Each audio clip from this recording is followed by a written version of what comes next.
সত্যি কি দিনকাল পড়লো মাইরি। তুই একবারে ডিরেক্ট আমার বাড়িতে চলে এলি তাগাদা করতে। আমার ওপর তুই আর একটু বিশ্বাস রাখতে পারলি না? বিশ্বাস বিশ্বাস করবো তোকে? বিশ্বাস শব্দটা তোর মুখে মানায় না। একটা কেউটে সাপকে বিশ্বাস করা যায়, কোনো রাজনৈতিক নেতাকে বিশ্বাস করা যায়, কিন্তু তোকে বিশ্বাস করা যায় না। ফোন করলে ফোন ধরছিস না, এত বড় শয়তান তুই।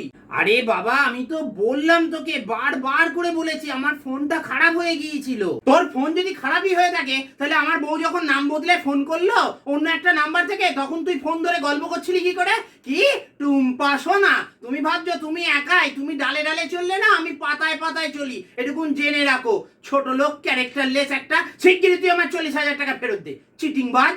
তুই আমাকে আর 2 মাস সময় দে, আমি কথা দিচ্ছি আমি ঠিক তোর টাকাটা ফেরত দিয়ে দেবো। এই 2 মাস করে তুই 2 বছর আমাকে খুঁড়িয়েছিস, টাকাটা শোধ দেবার তোর নাম করছিস না।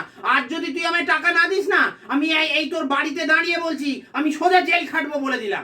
দেখ, চেঁচামেচি করতে করতে তুই কিরম ভুলভাল বকতে শুরু করেছিস, দেখছিস তো? আমি যদি টাকা ফেরত না দিই তাহলে তুই জেল খাটবি কেন?